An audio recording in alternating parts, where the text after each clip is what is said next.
Thank you all for coming today. I wanted to begin by reading one verse from the Srimad Bhagavatam. I won't read the whole purport because it's very long. And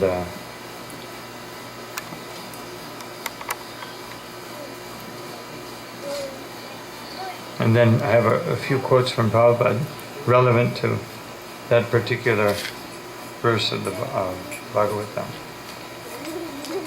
So this is a very famous verse spoken by Prasad Maharaj to Lord Nrsinghadeva. Om Namo Bhagavate Vasudevaya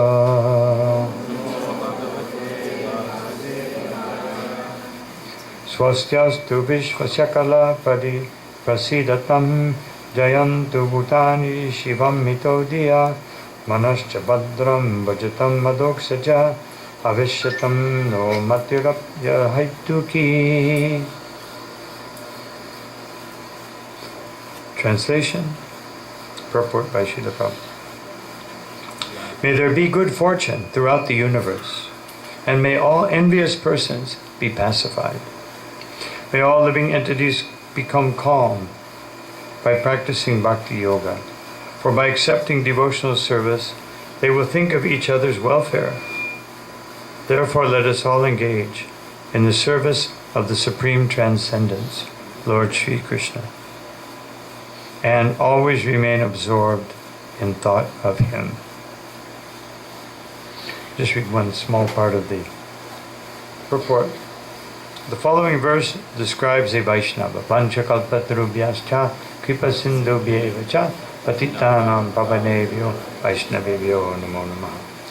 Just like a desire tree, a Vaishnava can fulfill all the desires of anyone who takes shelter of his lotus feet. Prasad Maharaj is a typical Vaishnava. He prays not for himself, but for all living entities, the gentle, the envious, and the mischievous. He always thought of the welfare of the mischievous persons, like his father Hiranyakashipu. Prahlad Maharaj did not ask for anything for himself. Rather, he prayed for the Lord to excuse his demoniac father. This is the attitude of a Vaishnava, who always thinks of the welfare of the entire universe. There's one other part I wanted to read. Srila Vishwanath Chakravarti Thakur has given us a very fine purport in this regard, bringing peace to the world. Whenever one offers a prayer to the Supreme Personality of Godhead, one always requests some benediction from Him.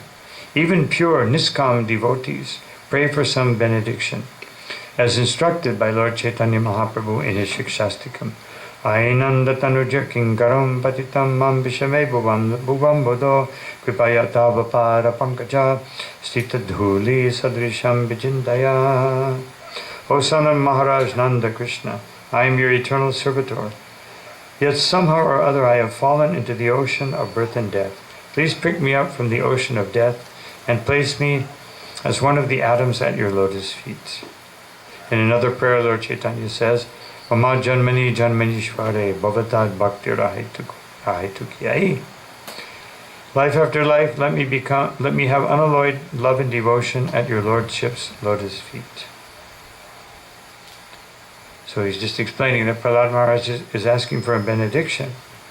But the benediction is swastyastu vishvasya. Let there be good fortune throughout the entire universe. So we see that a devotee, you can't avoid praying for something, because actually everything belongs to Krishna. But the quality of that prayer means that we pray for something to use in Krishna's service. We don't pray for something for ourselves. This is the essence of what Prahlad Maharaj is saying here. So, devotional service means that we want quality, not quantity. Krishna doesn't need quantity, even the greatest quantity we could possibly come up with. Even if you have billions of dollars, you know, even if you have so many properties, what is it compared to Krishna? What does it mean? What is a billion or 10 billion or 100 billion or a trillion dollars for Krishna? No, nothing. He said, even nothing for us because it's all paper. No, but anyway, you know, it's utterly. Srila Prabhupada said, wealth means grains, cows, and land. No. Otherwise, that's real wealth. But nowadays, people think wealth means work, make some money that could be devaluated or eliminated at any time. And it's happened again and again throughout history. In practically every civilization, it comes to a point where whatever their trade unit is, it becomes useless, it becomes meaningless. And before Krishna, it's all meaningless. Offering Krishna our money, offering Krishna anything, is just indicative of our attitude. So Krishna is looking for the attitude. Srila Prabhupada begins the nectar of instruction by saying that what Krishna is interested in is our attitude, because everything belongs to him. It's not like he's needing something. Krishna doesn't put a help wanted sign. Oh, I need some more people in Goloka Vrindavan to fan me. No. He already has unlimited Sahasra Lakshmi. No. Unlimited Sahasra Koti, millions and millions of Lakshmi Devis in the form of gopis. So he doesn't need help. But Krishna wants our love. So Srila Prabhupada said in one morning walk, Vaishnava means Paradukha Dukhi. Vaishnava should be always dukhi for others. Vaishnava personally, he has no dukkha, which means misery. That is what Prasad Maharaj says. Naevo dije paraduratya vaitaranya tadvirya gayana mahamrita magnachitta shochetato vimukha chetasa indriyatam. They are simply anxious for persons who are godless. That is their desire. Even they are godless. Even they are enemy of the devotee. Still the Vaishnava thinks, how can I correct him? Not that he's my enemy, let him die. Oh, otherwise, this person said something to me, I hope that he gets struck by lightning, or I hope that, no. We think, how shall I correct him? And correct him doesn't mean chastisement. Here, Prabhupada means, how can I help that person come to Krishna? That is Vaishnava, Paradukha Dukhi. He is under ignorance. He is talking nonsense. How shall I correct him? That is the missionary spirit. So that was Srila Prabhupada, 17 December 1975 on a morning walk. So, everything rests on the chanting of the holy name. But the chanting of the holy name, to become effective, we have to chant without offenses. And to chant without offenses means that we have to have the right environment. We have to create the right environment in our chanting so that it becomes effective. Meaning, as Prasad Maharaj says here, our mind has to become peaceful. It cannot be agitated by material desires, by unnecessary thoughts, by burdensome intellectual calculations, or by false ego. It has to be free from these things. Then we can chant properly. So, and that's why Krishna says, Idam tatte guyatamam pravakshamyana suyave. Arjuna, because you're free from envy, and you're peaceful, because when you're free from envy, you become peaceful. As long as we're envious, the mind is always agitated. That we're always thinking how I'm better than someone else. And then I have to make the effort to show everyone how I'm better, or tell everyone how I'm better, or tell everyone, sometimes I can't get much better, so it's easier to make other people worse. Becoming better takes some work. But criticizing others, that's much easier than becoming better myself. So better I criticize. That's how, unfortunately, how many of us think. We think in this improper way, which is all caused by envy. And envy really means that I want to compete with Krishna. Just like everything we do, everything we think, every effort, any kind of expenditure of energy, any endeavor, it requires a point of reference. So if the point of reference is what I want, what I like, then that point of reference will always bring me problem. But if the point of reference is Krishna, then everybody will have the same point of reference. The only person that can have the same point of reference as me, as my point, is me. Some other people may overlap, and those people we call them friends. If they overlap a lot, it's a close friend. If they overlap a little bit, it's an acquaintance. If they overlap a tiny bit, it's someone. There's something good about that person, because they share a few of my ideals. But if they don't, then I'm not. They're not my friend. They're my enemy. In this world, we automatically acquire enemies, as Srila Prabhupada indicates here. There's so many enemies, and we acquire them by having a desire other than the desire to please Krishna. So, this is what Krishna consciousness means. We want to make Krishna the center. We want to make Krishna the focal point. And then we can chant. And speaking of chanting, I also have a few quotes here. These are the 10 by Mahavishnu Swami's calculation. The 10 top 10 quotes by Srila Prabhupada about chanting.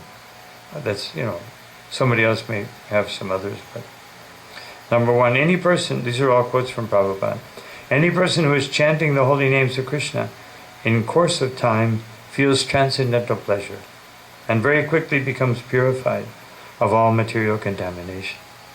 So that means that, of course, the chanting has to be done with quality. Therefore, Srila Prabhupada says, in course of time. So how long is that time? Could be one day, could be one lifetime, or could be more. Simply by properly doing our japa daily, we can be freed from the reactions to all sinful activities. Another quote.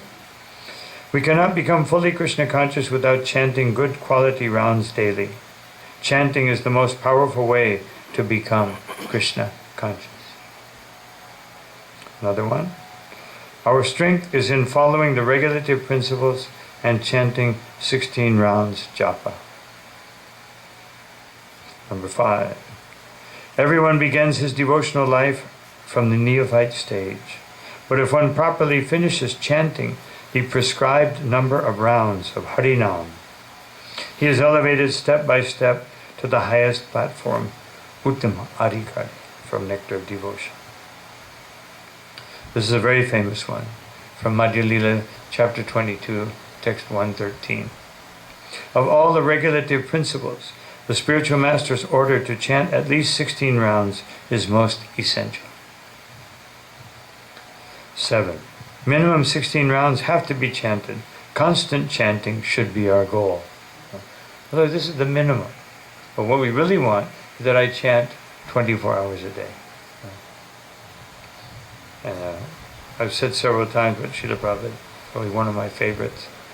He said, one temple president said, Prabhupada, so-and-so is not chanting all of his rounds. Prabhupada said, why? And temple president said, he said he's too busy. No. Prabhupada said, is he eating? Yes, Prabhupada. Is he sleeping? Yes. Then he has no excuse. If you tell me he's not eating or sleeping, then I say, okay, maybe he's very busy. No. But as long as he's eating or sleeping, he must chant. No. When japa is not done with love and attention, there is often no observable spiritual or material result. That means when you don't do it with attention, you may not see any result. However, this same japa, done with love and attention, will enable us to perform all other devotion practices in a pure manner, also with love and attention. So otherwise, Prabhupada is saying that if you chant badly, you'll see no result. Well, actually, you will see a result that you'll become gradually disinterested in Krishna consciousness. But if you chant nicely, then you'll definitely see a result. So therefore, if we apply inverse logic, if I don't see any result, I must not be chanting very nicely. Because if I'm chanting nicely, I will see a result. No? I will feel Krishna's love. There is no such requirement that japa should be done silently and chanting should be done differently, loudly or silently. Everything is all right. There is no such restriction. One thing is that we should chant very attentively, hearing the vibration very distinctly. And the last one, your japa beads are your ticket back to Godhead. Very, very nice one. That's the most important ticket you will buy in your life. So these are some quotes from Srila Prabhupada. But my main thing I wanted to emphasize, and then I would like to see if we can have a little discussion on this point, is that Srila Prabhupada and all of the acharyas coming in the line of Chaitanya Mahaprabhu and Krishna himself, Radharani, everyone wants that we all go back home, back to God. Now, of course, someone may say, why does Krishna make it so difficult? If he wants me to come back home, back to God, why doesn't he make it very easy? But he did make it very easy. In the form of Mahaprabhu, in the 11th canto of the Bhagavatam, it says that, I can't remember the verse right now. Can't remember, but anyway, it says that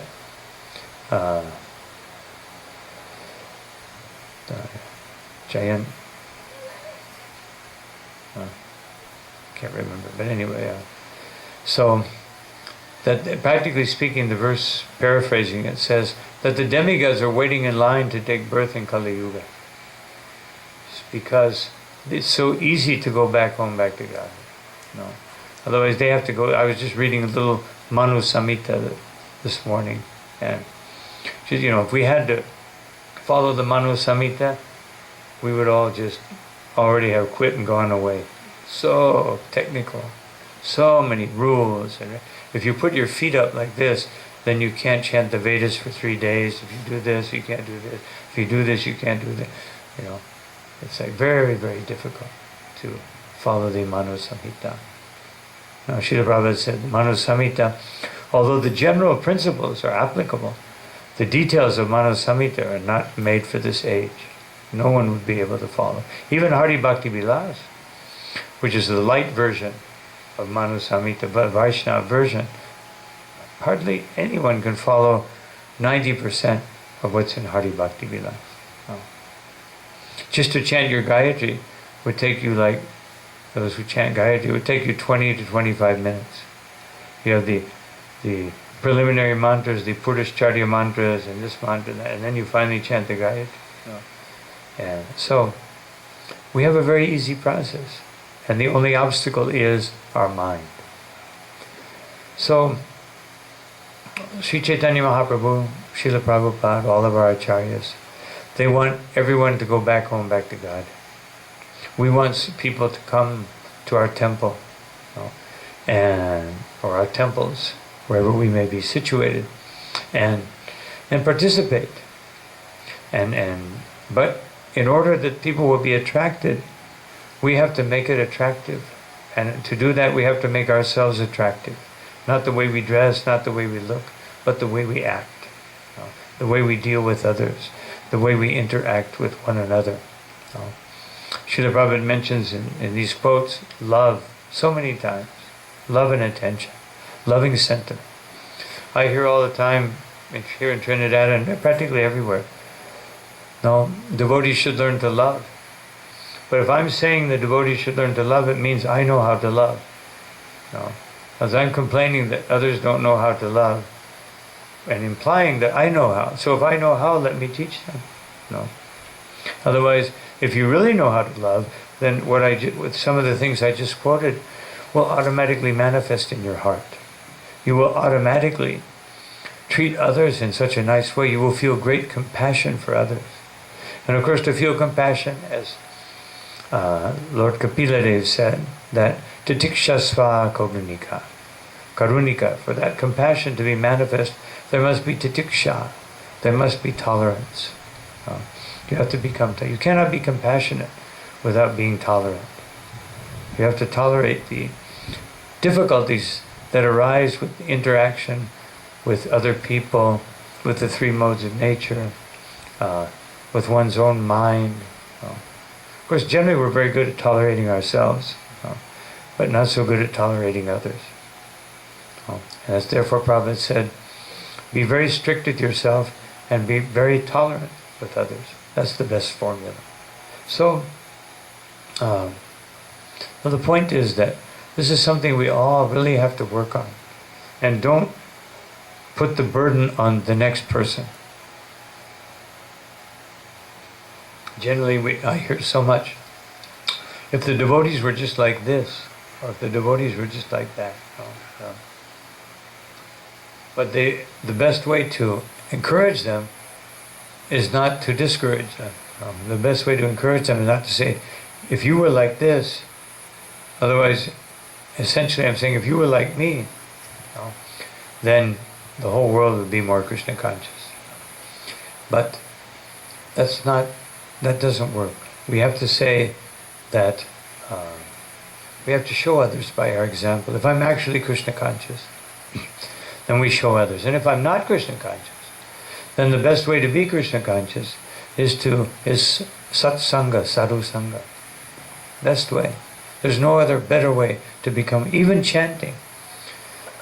Although chanting is essential, but if chanting is not done in the unless there's nobody else, unless you live in northern Alaska or northern Siberia, or Antarctic or something, then you may not have so much association. Otherwise, association is always possible. And if there's no one to associate, then we make association. Srila Prabhupada showed us, he gave us that example. He came alone and he created association. He went out and he chanted in the park. When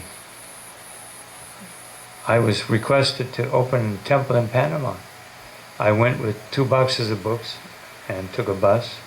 I also had no money. I had maybe $10, and I had to, I had one day to figure out where I could stay. I had to do enough Sankirtan, and so I had to find people. And so everybody I met at Sankirtan, I asked them. I said, I would like to have a gathering. Do you have a place where I could do it? No. And finally, after about 4 hours, somebody said, yes, of course. Come to my house. And so then I got their address and I sat down for an hour and bought some cards in the gift shop, and I put down the address. And everybody else, I started giving them the address. And then that person, I think he thought I was coming with 3 or 4 people. Ended up, because at that time there was no yoga and it was all like something new. It was very nice actually. After we did Sankirtan for about 2 years, all of the buses, they had some picture from Prabhupada's books painted on the back. Every bus, all the public buses, they had, Narada Muni flying through space, Govinda and one of the cows, and I can't remember all of it. They had everybody. They thought these pictures are so far out, so everybody saw Prabhupada's books on the bus, and even some people. I had some recordings. Some bus drivers, they asked me for, recording of Prabhupada's singing and stuff. I would give them, and you get on the bus, and Prabhupada would be chanting. Narada Muni would be on the back. And so many people came. by Prabhupada's mercy, because he made these wonderful books that convinced people about Krishna consciousness. No. And so many people are convinced. It's amazing. I meet so many new people, and they think this. I give some lecture. We go out and distribute books, and they say this is wonderful. But then somehow or another, after they come to the temple a few times, then so many people also say, I don't know. Why are people like this? Why do they say this? Why does no one speak to me? I see all kinds of different reactions. So this is, as Prabhupada said in one of the quotes that I just made, this is the missionary spirit. This movement is a missionary movement. The Jehovah's Witness, they have to go out I think at minimum one time a week for 2 hours. You have to go out. You have to go out. They have no philosophy. No. There's no real philosophy. They don't even really understand the Bible properly. No. But they still, I have to admire them. They go out every day. The Mormons, we always see the Mormons in their black tie and white shirt, going around house to house all day long, doing their version of Sankirtan. So what to speak of the followers of Mahaprabhu, who created the Sankirtan movement, and he personally exhibited himself, and he sent Haridas and Nityananda Prabhu to go door to door and beg people, please become Krishna conscious. So this is what my humble request is, that we work on this aspect. We really, really try hard. I'm going to try to start finding different quotes and sending them so everyone can read them about this particular aspect. Because not just here in Trinidad, but I'm just speaking here because I'm here, but everywhere. Everywhere I find that people are enamored by Srila Prabhupada's books, but somehow, because we have material attachments, we remain on the neophyte platform, and somehow we don't create an attractive atmosphere for people to come to. But it should be a wonderful, attractive atmosphere that everyone feels like, now this is my home. They feel like when they go home, this is some place where I sleep, but my real home is at the lotus feet of Shri Shri Radha Gopinath. This is my real home. People, we were talking about that today in the class purport, in the verse. What was the term? Sandane Sadma. Or we sing every day Shri Guru Charana Padma and Bhakati Sadma. That Sadma means home. So my real home, where is it? At the lotus feet of the deities, at the lotus feet of Srila Prabhupada, at the lotus feet of Guru and Gauranga. This is my real home. My real home is where my consciousness rests. My real home is not where I put my body down to sleep or where I eat my meals. That's my temporary outpost, or my pit stop. But that's not my home. So I request everyone to please meditate on this and try to do our best, all of us, to create that atmosphere where millions of people will come. Srila Prabhupada said that there should be so many people coming that we have to open a new temple every day. Otherwise, Krishna is so attractive that if we actually achieve that the devotees can elevate themselves to the platform of Madhyamadikari, not even Uttamadikari, just Madhyamadikari. And there'll be so many people joining that there won't be room. We'll have to open a new temple every week, every month. Have a new temple. And this should be our goal. This type of expansion. This is how it was when Srila Prabhupada was present. Every week, every month, practically speaking, some new temple was opening somewhere. And Krishna consciousness was exploding. So what is the difference now? Same thing, same people, same eating, sleeping, mating, defending, same situations. Basically, there's rich people, poor people, intelligent people, simple people. The only thing that's changed is society has become a little more permissive. So the devotees may have to struggle a little more to convince people, because they'll think we're very conservative. Of course, some devotees have solved that problem by blending in, full swing, 100% blending in. So it's so much so that I have the same habits that they do. But that's not what Prabhupada wanted. And that's not what will make us happy, and it certainly won't make others happy. What will make us all happy is that we become Krishna conscious. So we hear this so many times, chant 16 rounds, follow the 4 regulative principles. But if you do that, you will become very Krishna conscious. Because following the regulative principle doesn't mean forcing ourselves, it means it's natural. And chanting 16 rounds doesn't mean that I do it, it's just some kind of obligation or duty. As we were just read, Prabhupada said, it will awaken a transcendental taste in our hearts. So these are some things. I just wanted to make one, before I open up, that maybe some of you have some comments or questions. I wanted to make one announcement. This came to my attention in the last couple of days. And this is not unique to Trinidad, but it came to my attention that it's happening here, that some devotees have been approaching donors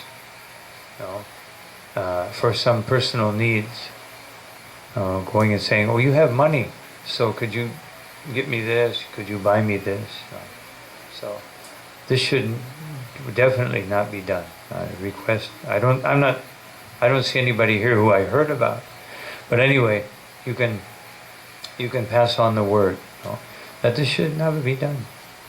Srila Prabhupada, one time, one devotee who I know, I won't mention his name, he wrote to Srila Prabhupada, he said, so now Prabhupada, I'm married, so I would like to maintain my life by Sankirtan. And Prabhupada said, no, you should do some honest work. So the devotee was surprised. And so he asked Prabhupada, but Prabhupada, if I may, isn't it better that if I need some money that I get it from Sankirtan? Prabhupada said, no. Sankirtan means you give Krishna, and you're taking charity. So if you have some desire for material opulence, then you should work. We don't take charity for opulence. Charity means that it's for our serving Krishna only. And actually, Srila Prabhupada emphasized so many times that only charity should only be given to Brahmins. Kshatriyas collect taxes, Vaishyas sell their goods, and Shudras don't deal with money. They get some little money for their needs.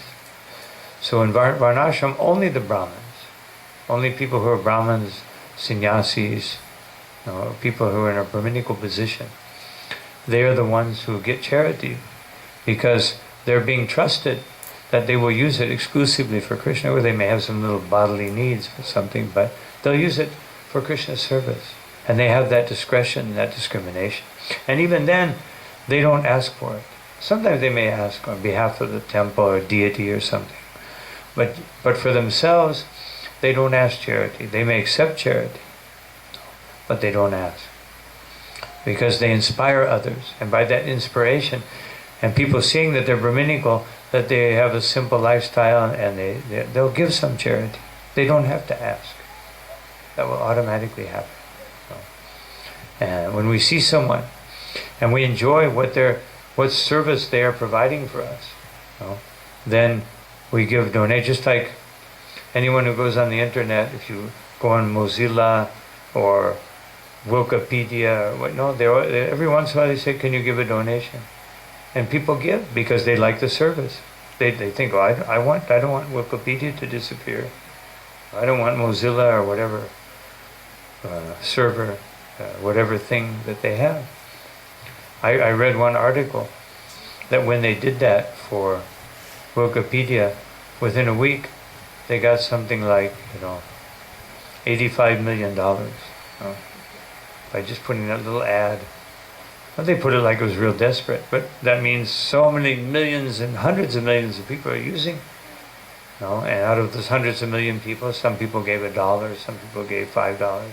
$85 million in 1 week.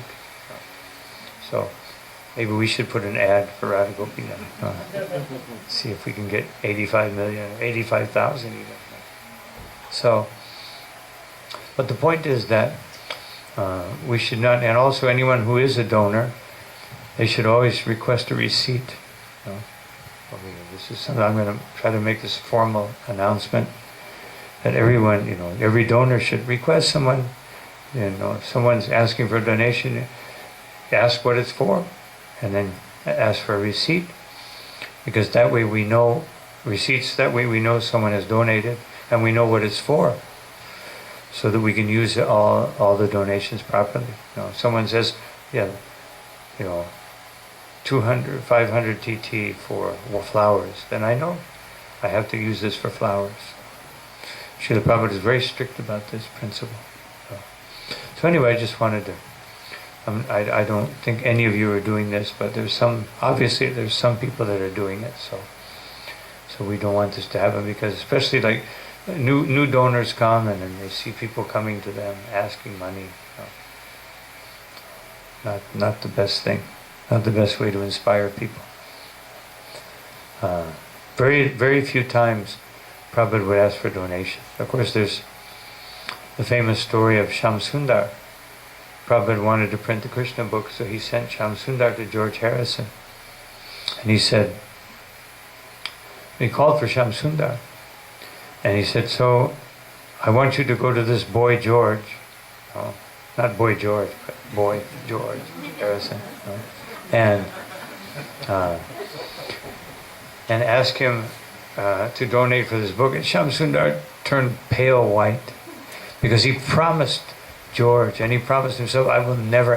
Everybody asked him for something, and he said to him, actually, I like you so much because you never asked me for anything. Here's Prabhupada's asking him to go get like $17,000. Not even like 100, or for the Rath Yatra. It's wanting to pay the whole book. So Shyam Sundar, I have to do what Prabhupada said. And he started to say to Prabhupada, but Prabhupada said, you just ask him. So he went, and he arrived at George's house. George embraced him and sat down. And then he was trying to kind of beat around the bush for a while. And he said, so I think you heard that Prabhupada has written this Krishna book. It's very wonderful. And George said, oh yes, Swami told me about it. So we're just about to print it. He was hoping that he would offer, And oh yes, that's good. So yes, Prabhupada's hoping that some donations will come to print the book. And George, yes, I hope that too. So Prabhupada was thinking, because you're such a nice devotee that, maybe you could be that person that could donate. And he saw his face, his smile disappeared. Became very serious. Silence. And he thought, I blew it. I just blew my relationship. That's it. 3 Beatles down, 1 to go now. No, he's down. And so, and then all of a sudden, there was a huge lightning storm came out of nowhere, and lightning struck George's house, and the lights went out. Then when the lights came back on, he said, how much was that for? So, then he came back, gave the check to Prabhupada, and Prabhupada knew it was going to happen. I'm sure. So, but that was for Prabhupada. That was for Krishna. That was for Krishna book. So we shouldn't do these things. No. So anyway, now I'd just like to leave some little time for anything that you may want to say or ask or contribute.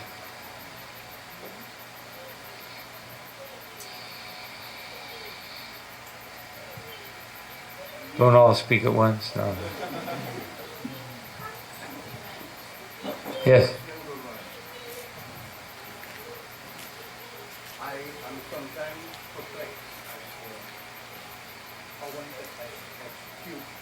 How much what? How one should execute this process of kindness and expression love.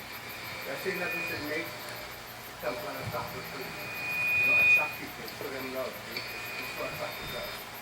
Yeah, here we're going to bring a microphone back so everybody can hear, especially me, because I'm half deaf nowadays.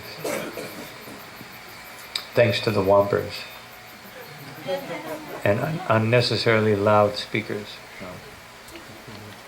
that are about 3 times louder than they need to be for everyone to hear. So I'll start over.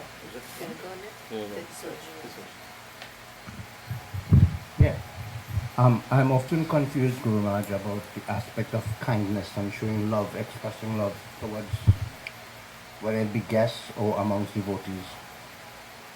You're saying, okay, if I could give a specific example, let's say Lakshmi, we should give charity to Brahmanas, the sannyasis, but if an ordinary devotee needs help, I mean, not a Brahmana or anything, just a devotee who is struggling, is it wrong to extend a helping hand to that devotee? No. No, because that's out of one's volition. But the point is that a devotee shouldn't pinpoint people, oh, this person's got money, and go ask them for something when they have the ability to earn it. Now, someone's in need. Sometimes Prabhupada, like one of my godbrothers, I won't mention his name, he brought a donation to Prabhupada, and he had like 5 children, and Prabhupada said, no, you take it. You need it more than me, And so, that wasn't, Prabhupada, he said, I accepted his donation, said, thank you, but you take it. You need it more than me. So, Prabhupada could see that he wanted to give something, but he really didn't have anything. And so, of course, it's not wrong to help another, especially to help a Vaishnava. But it's wrong for a Vaishnava to ask people for something and give them the impression sometimes that it's actually for the temple. Or they're saying, because I'm a Hare Krishna devotee, you should give me something. That's what I'm talking about. Of course, if we see that someone needs something, we should help them. The principles of love given by Rupa Goswami, the Dati Pratigrinati, that we should give gifts and we should receive gifts. So that is the loving exchange. Guyam Akiti Prichati. You have to move that a little bit because it's right in front of the speaker. Maybe turn that microphone off. And Bhungte Bhukjayate Chaiva. That we should give prasadam and accept prasadam. We should ask for confidential revelation about Krishna, and we should reveal our minds. That's loving exchange. But that's I'm talking about something very different. That and especially when they ask for money. Now someone may say, my children are hungry. I need some help. That's one thing. But they should go to someone who knows them. Not even going to this one of these cases. Someone they didn't even know who it was, and someone comes to them and asks, can I have this? Can I have that? So this is not, this is not the proper way to do things. But yes, we can help anyone. Of course, Bhagavad Gita says that charity should be given in the mode of goodness at the proper person, in the proper place at the proper time. That is charity in the mode of goodness. Charity in the mode of passion is for fame and recognition. Although you see always these pictures of people opening up a new, cutting the ribbon, smile, here I am, I gave this money, otherwise, worship me. And then charity in the mode of ignorance, you give it to the wrong person.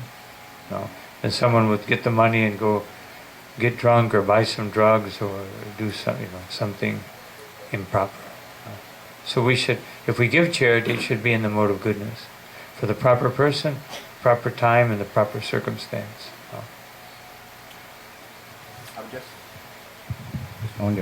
I'd just like to take it a little bit further, Guru Maharaj. I was reading in BTG, I believe it was a quote excerpt from Viveka Tattva by Bhaktivinoda Thakur. And he was saying that even building wells and educating people there, it's all included in bhakti. But we would often hear devotees describe these activities as material. How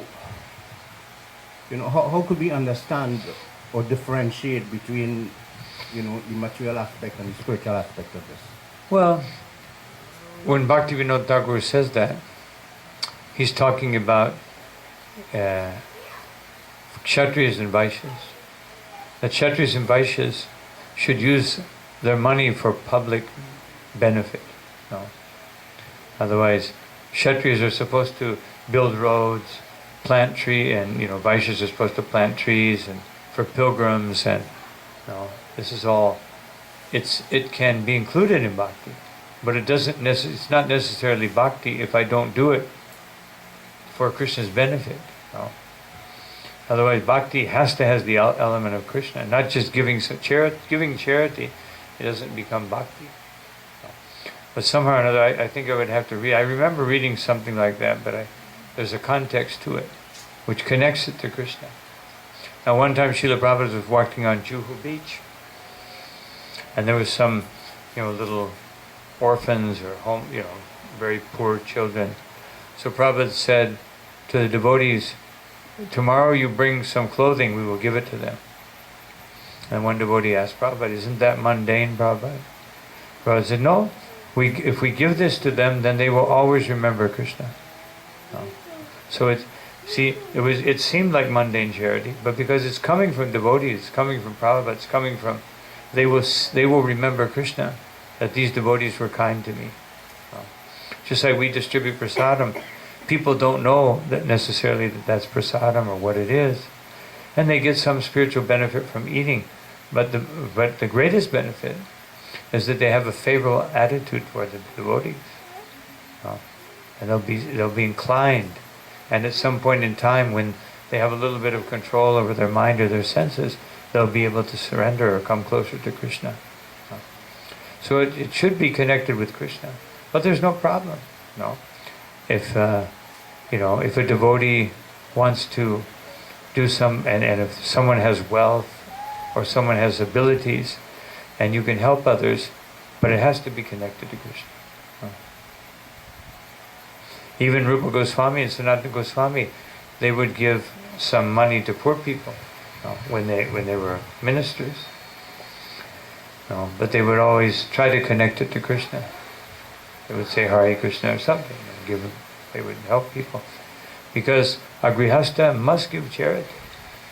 Prabhupada said giving charity, and if you can give 50%, a grihasta can give 50% to Krishna consciousness. He said that is the highest perfection of grihasta dharma. That, because if a grihasta is producing, they should give. They have to give to Krishna, to the temple, to the deities, to the Vaishnavas, to the missionary, the mission of Sri Chaitanya Mahaprabhu. If they don't do that, then they're not performing their dharma.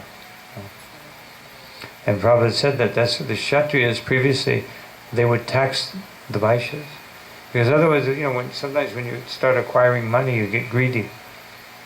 You start competing with others.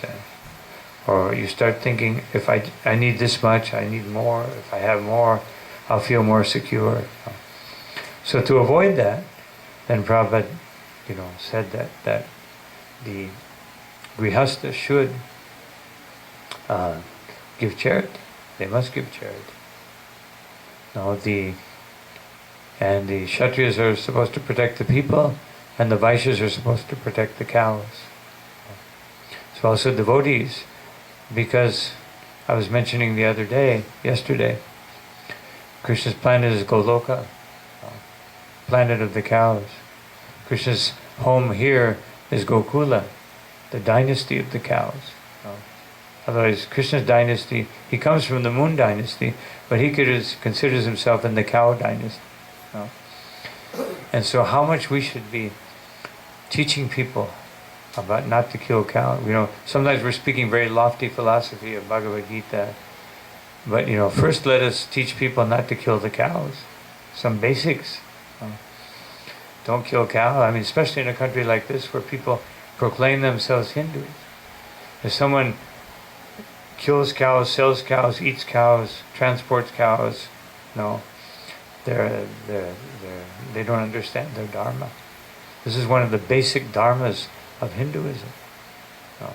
So, what to speak of Krishna consciousness, which is the highest manifestation of Hinduism.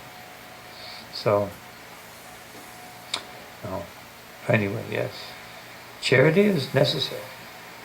The devotee always has to connect it with Krishna. Thank you. Yes. Last year, Here's the microphone. we went to the temple, along in the temple here, and you asked me a question. Why it is your disciples are not coming to hear your classes? So we discussed that.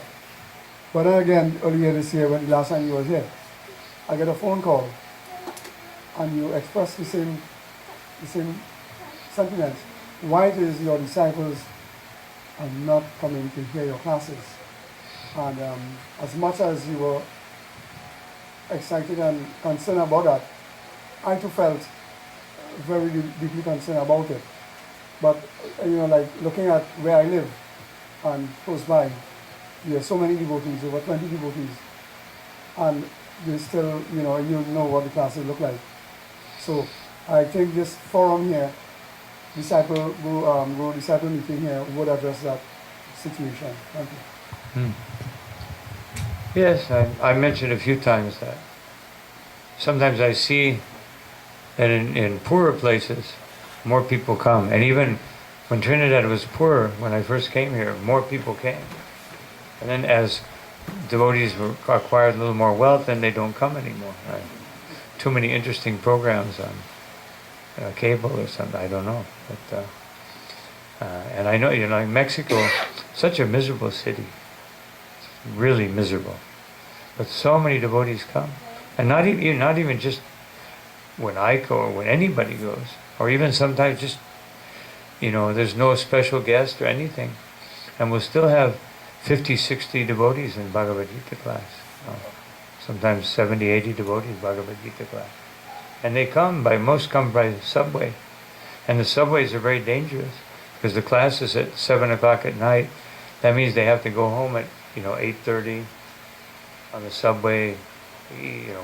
One out of every 4 person gets robbed in Mexico City. So you can imagine, but they still come. Of course, they don't bring much money. Don't wear a Rolex watch.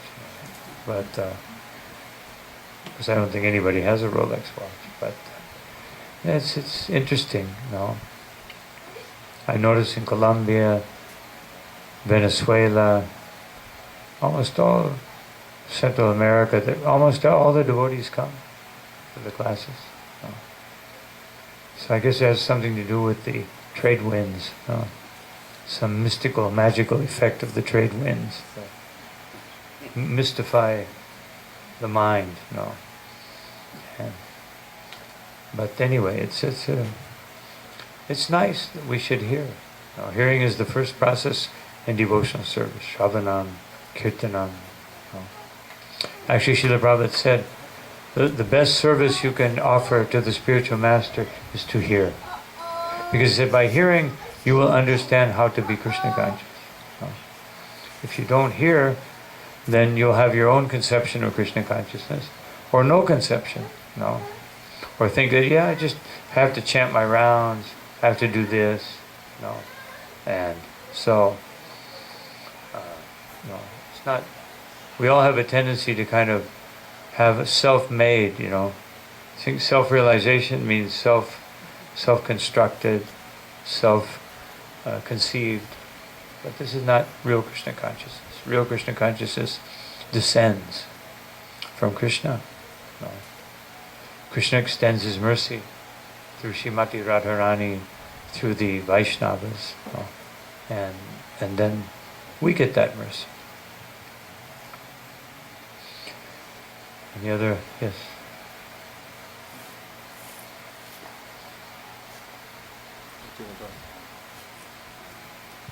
Hare Krishna. Hare Krishna Gurudev. Apart from devotees, maybe sometimes collecting personally, sometimes there have been allegations of devotees collecting using ISKCON's name, and they're not really working under ISKCON or working with a particular temple or with some authority, and they're doing programs and so forth, which is nice, but they're not using ISKCON's name. They're still collecting, and sometimes they may be giving receipts or may not. And the other thing, the other point that you mentioned. Well, let me just say something about that. That's why I say I'm requesting all of the temples and projects that they requested receipt. They asked their donors to always request a receipt, and that the person who is requesting the donation, they have to put their name. About How about if they go to new donors? if they Donors that the temple authority doesn't know about.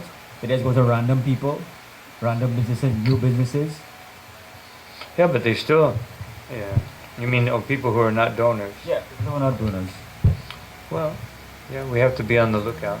This is like very popular in India, that people collect for ISKCON, but they're actually collecting for themselves.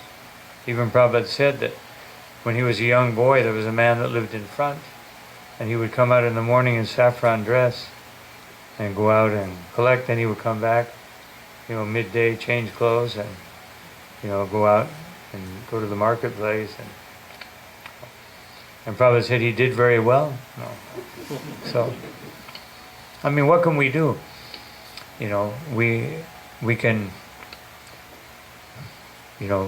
circulate something, ask people, I mean, Trinidad's not that big, If we make enough announcements and, put in our little magazines or whatever we publish, or, that if anyone requests a donation, please ask for a receipt, and then, if people do that, then eventually we'll find out. I hope, unfortunately, as Srila Bhaktisiddhanta Saraswati Thakur said, this world is the world of the cheaters and the cheated. So, if someone wants to cheat, they will find someone who wants to be cheated, and by karmic arrangement, they will be brought together. So, it's unfortunate, but if it's just random like that, then we have to find the person, then we'll, tell them don't do this anymore. We'll have to call the authorities. No, this is actually highly illegal. It's actually fraud. I imagine fraud in Trinidad is, like other places, a very serious crime. The other thing is that you mentioned about making the atmosphere attractive, and definitely nice kirtan, decorate the temple, have nice prasadam. But what is really unattractive sometimes in our society, and I think many devotees would agree, is sometimes, especially, you have public programs, and devotees just don't have the most courteous behavior. That's what I'm talking about. No, not just that, but I'm talking about but in temple or Rath or something like that. That's what I'm basically speaking about. That's why I said attitude. No. Otherwise, we always will decorate the temple, or if someone will have a program in their house, like here they have nice chairs and a little tent or whatever. That part's the easy part. The hard part is that everyone who attends, has the proper Vaishnava attitude. That's the hard part. The externals, you can make very nice externals. But just like all the yoga groups and everything that collect a lot of money, they collect a lot of money because they don't, and they create a very nice atmosphere, and they don't ask people to surrender. So the people who come, they aren't like digging into each other's lives and trying to tell everybody what to do. They go to the program, they hear something, they like it, they feel like they get some benefit, and they go home. But because we're trying to revolutionize people's lives, then people who are not capable of doing it, they try to revolutionize everybody else's life before they do their own. So the saying is, charity begins at home, speaking of charity. Otherwise, first you correct yourself. As the saying goes, physician, heal thyself. Before you can heal others, you heal yourself. Then you can help others. So this is what we have to work on. That devotees have to become very properly behaved. Not only behavior, but if we do a public program, it's like devotees have to realize that not everybody's used to Haribol, Jai Prabhupada, and all these things. Right? If you go to have it with all new people, and there's like 10 or 15 devotees in there, Jai, and people think that somebody's having an epileptic seizure. And so, it's like you have to, that's okay in the temple. We can express our, feelings of Gaurnitai or Radha Gopinath or Nitai Gaurachandra. We can express those things. But we should always gauge our behavior according to the audience. If we go out in Harinam, like Prabhupada taught us, we should all be choreographed in unison, dancing nicely, very attractive, always facing the public, always feeling within one's heart, let me give the holy name from my heart. Let me feel some real desire that these people receive the holy name. Now, these are a bunch of karmis, demons, and I'm out here, I'm going to purify them. No, that's not the attitude. The attitude is the attitude of a servant. So whatever we're doing, there's a way to behave that's appropriate for that particular event. If it's an internal event, yes, devotees can chant and dance very, ecstatically. Everyone will, that's normal. But if you go do a program to basically where in some other temple where they're not, we'll chant nicely and everything, and we may dance, but it should be done in a way that invites people to do the same. Not like devotees like pistons or something. People don't know what's going on.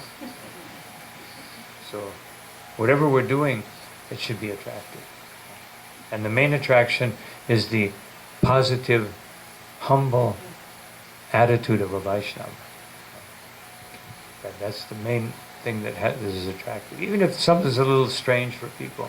But if they see the devotees are very nice and very friendly and receptive and respectful, then they'll feel that I want this. Otherwise, if you want to sell something, you have to make it attractive. So we're selling Krishna consciousness not by trying to get money from it, but we're offering. That is our product. Our product is Shuddha Bhakti. So we have to make it attractive. Like anything, anybody that sells anything, you have to make it attractive. The thing is that most people are selling something and making it more attractive than it's actually worth. We have something that's priceless, and sometimes we don't make it very attractive. Because we have something that's the most attractive thing, Krishna, the most valuable thing, Krishna consciousness. But if it's not packaged properly, then people will not be attracted. They won't take it. So Prabhupada said that, on several occasions. One occasion I just always sticks in my mind when he was coming from Pittsburgh to New Vrindavan, and he started taking the Mahaprasadam, and Prabhupada said that this is our formula. And he turned to Kirtana and said, this is what I did, isn't it? And Kirtana didn't really understand. No. And he said, yes, this is it. Ghee. The cow is giving ghee. No. Ghee is very tasty. Therefore, when people take this prasadam, that is what I did. I gave them prasadam, I gave them the holy name. I did not request anything.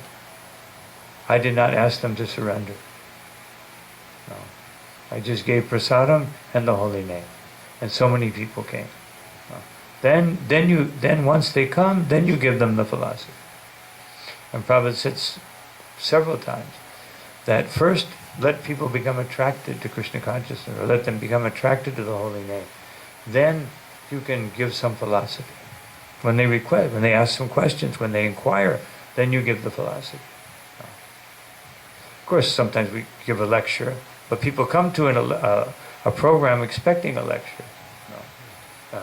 But we don't just lecture to people on, if that's not what they're expecting. If we're just inviting people off the street, then we give them the holy name, give them prasadam, give them kindness, give them friendship, and then they'll become attracted.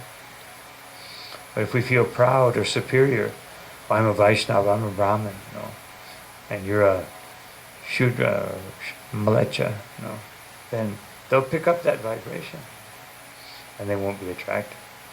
But if one thinks, Krishna's giving me the opportunity to serve this person, Krishna, please give me the intelligence, the ability to do it right.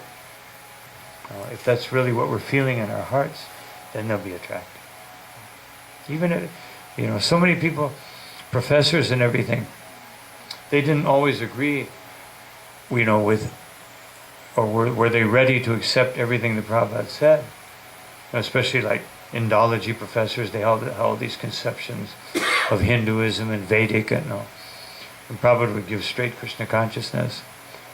They wouldn't necessarily accept everything Prabhupada said, but because of his purity, they were attracted, and they would take prasadam, and they were favorable, and they supported Srila Prabhupada, even though they may not have agreed.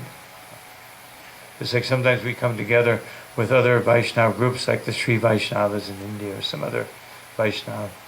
We do some program. Of course, we have many different divergent points of how to serve the Lord. But because we're all serving Krishna or Vishnu, then we work together on that particular program. So that's what it means to be attracted. The heart has to be attracted. Any other question?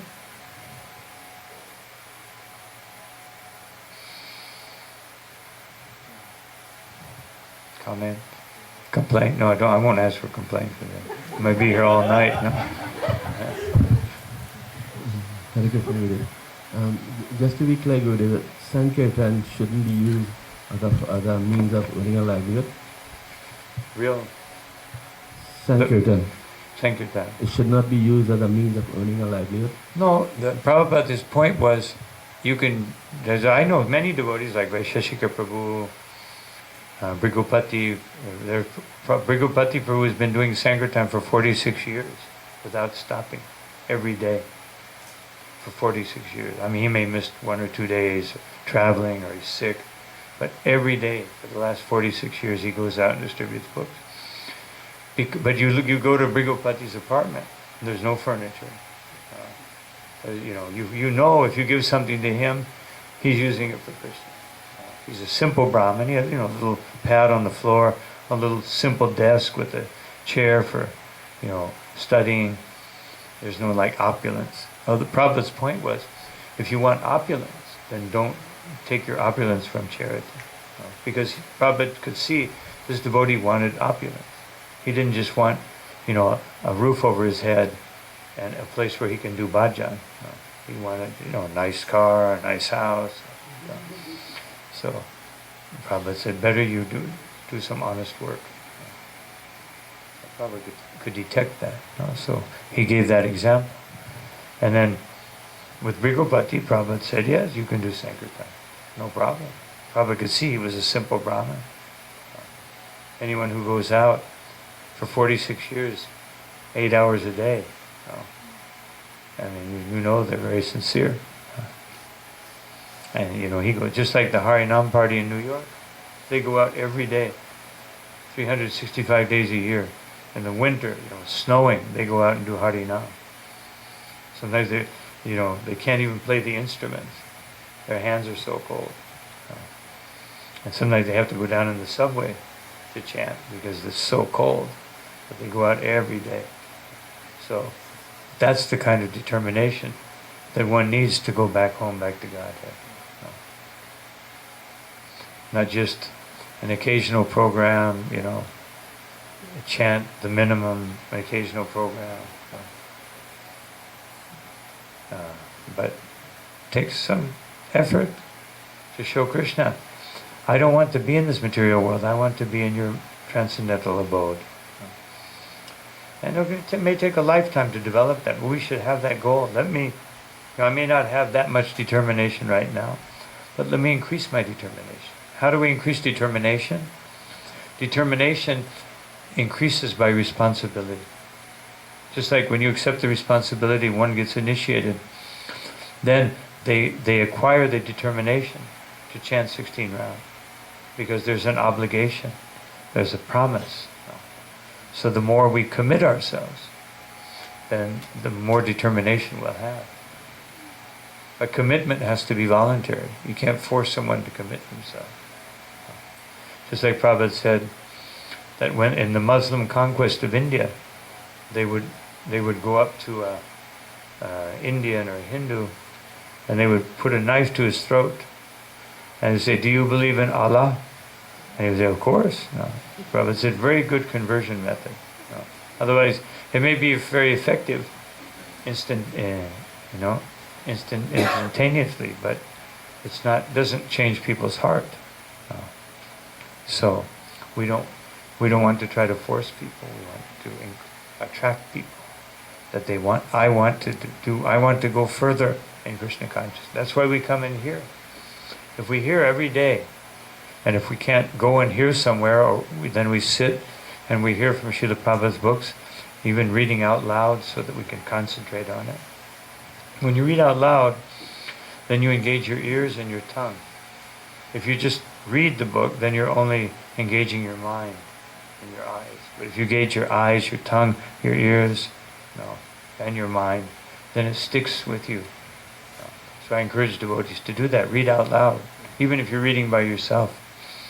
And then you'll be able to retain more. And if we do that every day, then right now I may not have so much attraction. But as Prabhupada said in that first quote that I read about chanting, if we just do it every day in due course of time, we will have a transcendental taste.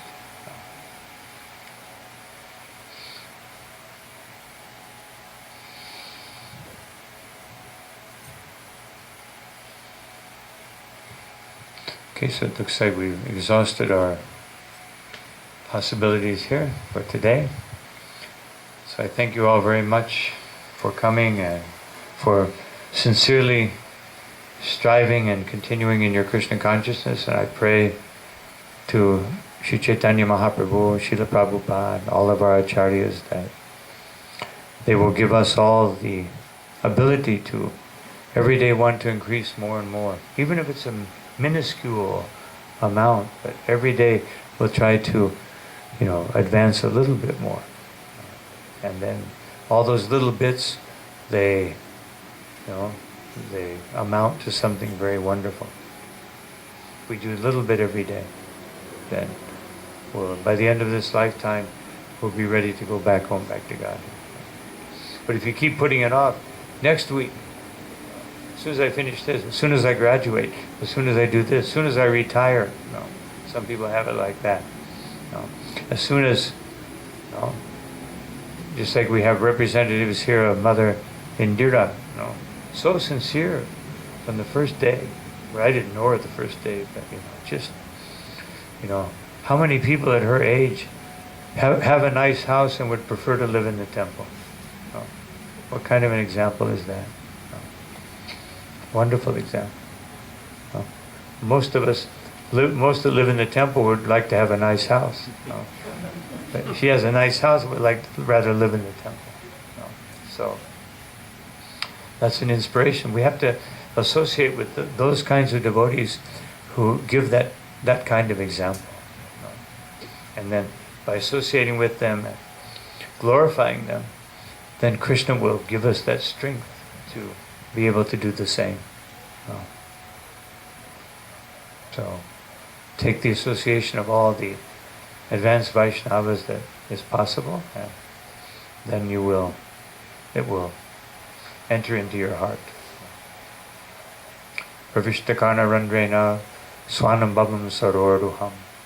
That when we hear sincerely, then that hearing process opens up the lotus flower of our loving relationship with Krishna.